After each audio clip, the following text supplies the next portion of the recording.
aburú ni kábíàmọ kọ́mọ fojú sunkún ọmọ. ohun tí ọ̀dà ìbànújẹ́ tìí tán bọ̀rọ̀ ò ní kí ọmọ máa kú mẹ́dà lójú kọ́ máa kú má bíàmọ lójú. eléyìí tún lágbára o. gẹ́gẹ́ bá a ṣe gbọ́ àti bó ṣe ṣẹlẹ̀, ọ̀rẹ́ Mohbad kan tí wọ́n jọ ń kọrin tàkasúfèé orin hip hop lòun náà mọ̀ tún ti jáde láyé.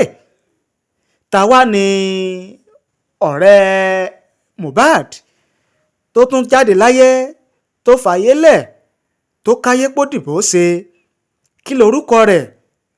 báwo ni ìṣẹ̀lẹ̀ ikú rẹ̀ ṣe ṣẹlẹ̀ gan-an? kí làwọn èèyàn ń sọ lórí ikú ọ̀rẹ́ Mohbad tó náà dolóògbé yìí? ó lágbára ó yanilẹ́nu sì ṣe ní kàyéfì. mo máa ń sọ yìí pé aburú ńlá ni kọ́mọ ọmọ kú má bíàmọ lójú. ìbànújẹ́ ayérayé tí kì í tán bọ̀rọ̀ ò ní kí abíamọ kọ́mọ pàdánù ọmọ.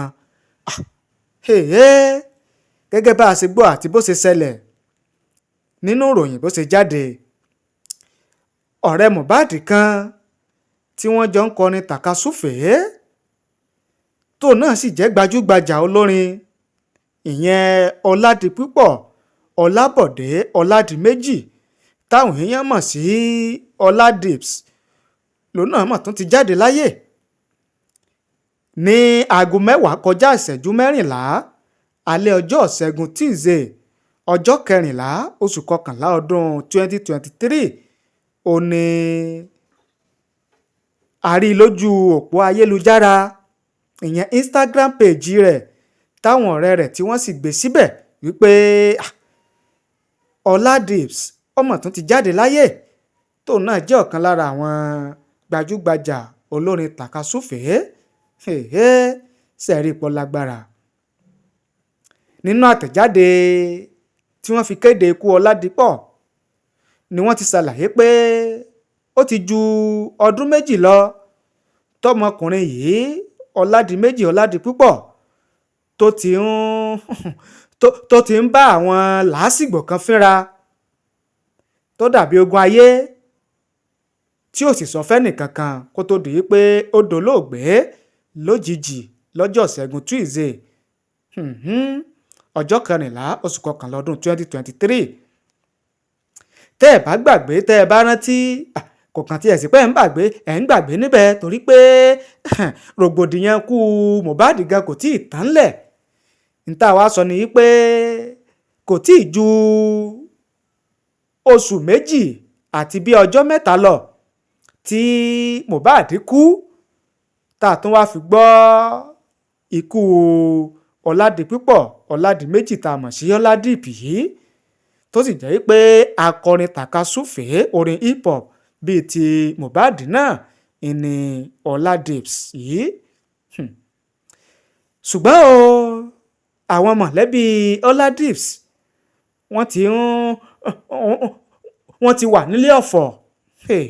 ó lágbára o. wọ́n ti wà nílé ọ̀fọ̀, wọ́n ti wà nínú ìbànújẹ́ tí wọ́n sì ń ṣe ìdárò ọmọ wọn tó lọ Oladimeji Oladipo tá a mọ̀ sí Oladips. sẹ́ẹ̀rí pọ̀ lágbára. ẹni ọdún 28 years ó ní Oladips Yìí. tẹ́ bá sì gbàgbé, tẹ́ bá rántí wípé ọmọ ọdún 27 years ó ní Mohbad ní tiẹ̀. àtúnwá gbọ́ ikú eléyìí náà lẹ́ni ọdún 28. sẹ́ẹ̀rí pọ̀ lágbára. kí ló ti ṣẹlẹ̀ ṣáájú ikú Oladips Yìí? kí ló ti ṣẹlẹ̀ sí kó tó di pé ó dolóògbé gan-an? oríṣiríṣi àwọn èèyàn tí wọ́n jẹ́ gbajúgbajà, àwọn ọ̀tọ̀kùlú, àwọn gbajúmọ̀ ni wọ́n ti ń sọ ọ̀rọ̀ oríṣiríṣi lórí ikú Oladips Yìí àti bó ṣe jẹ́ pé ikú Oladips kò jìnnà sí ikú Mohbad. ó wá ń ṣe àwọn èèyàn kàyéfì, oníkálukú wá ń sọ tiẹ̀ yìí pé ó ṣe wá jẹ́ kánmọ́kánmọ́ báyìí, ó ṣe wá jẹ́ pé ọjọ́ ò jìnnà síra tí àwọn ìràwọ̀ ọ̀dọ́, àwọn tó jẹ́ pé ìràwọ̀ wọn ṣẹ̀ṣẹ̀ ń jáde, tó ṣẹ̀ṣẹ̀ ń dìde bọ̀ nídìí iṣẹ́ orin tàkasúfèé, tí wọ́n jẹ́ ọmọ orílẹ̀ Nàìjíríà, tí wọ́n tún wá jẹ́ ọmọ Yorùbá, tó wá jẹ́ pé ikú wọn ò jìnnà síra wọn, oṣù méjì síra wọn. Lára tó tún fa kàyéfì, tó fa ìjọnilójú nípa ikú Oladimeji Oladipo yìí, ó ní wípé ó ṣe àwọn orin kan jáde, ó kọ orin kan ní nǹkan bíi tí ò tí ì pẹ́, kódà orin tó kọ gbẹ̀yìn ni àwo orin tó ṣe gbẹ̀yìn, tó sì sọ̀rọ̀ nípa kú nínú àwo orin rẹ̀ náà.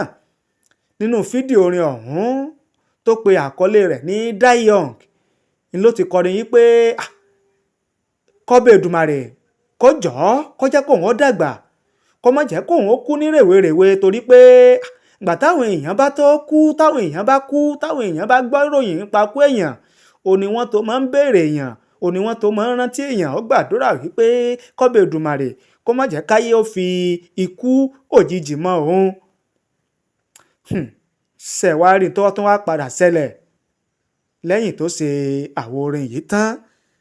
Àwọn nǹkan yìí ni ló wá mú àwọn èèyàn ló mú kàyéfì sáwọn èèyàn wípé ṣé kìí ṣe wípé Oladipo Oladimeji Oladips ṣe wípé ó ti mọ̀ wípé òun ó kú ní kékeré, ṣé kìí ṣe wípé ó ti mọ̀ wípé òun ó kú rèwerèwe, ṣé kìí ṣe wípé ó ti mọ̀ wípé ọjọ́ ọkú òun ti súnmọ́ ló fi kọrú orin bẹ́ẹ̀. Ṣe rí i pé ó lágbára, kàyéfì ló jẹ́ o, kàyéfì gidigidi wípé ó sì wá jẹ́ lásìkò yìí tó wá jẹ́ pé à ń pàdánù àwọn ìràwọ̀ tí wọ́n jọ̀dọ́ nídìí iṣẹ́ tí wọ́n yàn láàyò, pàápàá jùlọ nídìí iṣẹ́ orin tàkasúfèé. Mohbad kú ní nǹkan bíi oṣù méjì sẹ́yìn, àtúnwá gbọ́ ikú eléyìí Oladipo Oladimeji Oladips, ṣẹ̀rí pọ̀ lágbára. Àfi kọ́bẹ̀ Èdùmàrè kó jọ̀ọ́ kó bá ní dáwọ́ ọbẹ̀ dúró, kó bá ní dáwọ́ ọbẹ̀ dúró lágboolé entertainment, kì í ṣàgboolé entertainment nìkan, kó bá ní dáwọ́ ọbẹ̀ dúró lórí Nàìjíríà láàrin àwọn ọ̀dọ́ wa, kó má jẹ́ ká fojú sunkún àwọn ọ̀dọ́ mọ́ tí wọ́n jẹ́ lẹ́bùn, tí wọ́n jólógo ọmọ. Eléyìí lágbára o. Àfi kọ́bẹ̀ Èdùmàrè kó bá ní rọ ẹbí, ará àti àwọn ọ̀rẹ́ Oladipo Oladimeji Oladip, kó bá ní rọ̀ wọ́n lójú, kó bá ní bùtútù sí wọn lọ́kàn, kó sì bá ní fi ìdùnnú ayọ̀ tí máa ń mú yàn gbàgbé ìbànújẹ́, kó bá ní ṣe fún wọn tí wọ́n fi gbàgbé ọgbẹ́ tí ikú Oladipo Oladimeji Oladip tó dá sí wọn lọ́kàn, torí pé ó lágbára tá a bá ní parọ́. Eléyìí náà la gbọ́ o, la tún ní ká mú wá fún yín fẹ́yìn lólùfẹ́ wa tẹ̀ ń wò wá, tẹ̀ ń gbọ́ wá káàkiri àgbáyé, gẹ́gẹ́ bẹ́ẹ̀ sì mọ̀ wípé a kì í jẹ́ kétí yín ó dì. Ó dáa, ẹ̀yin gangan gẹ́gẹ́ bí ẹni tó ń wò wá lọ́wọ́ àtẹni tó ń gbọ́ wá lọ́wọ́lọ́wọ́ báyìí, kí ni ìwòye yín, kí ni èrò yín lórí eléyìí tó tún ṣẹlẹ̀ yìí, eléyìí tá a tún gbọ́, tá a tún mú wá fún yín? Oladimeji Oladipo Oladips ó mà tún ti jáde láyé, tóun náà jẹ́ ọ̀kan lára àwọn gbajúgbajà olórin tàkasúfèé tí wọ́n jọ̀dọ́. Ó náà mà tún ti jáde láyé o, òun náà ti jọ́lọ̀ nípè lẹ́ni ọdún 28. Kí ni ìwòye yín, kí ni èrò tiyín lórí ohun tó ń ṣẹlẹ̀, ikú òjijì, ikú àìtọ́jọ́, ikú ọ̀dọ́ tó ń ṣẹlẹ̀ láàrin àwọn olórin tàkasúfèé lásìkò yìí? Ẹ fi èrò tiyín, ẹ fi ìwòye tiyín, ẹ fi ránṣẹ́ sí wa láàyè comment nísàlẹ̀ fídíò yìí. A kà á o, a sì gbé yẹ̀wò. Ó lágbára o.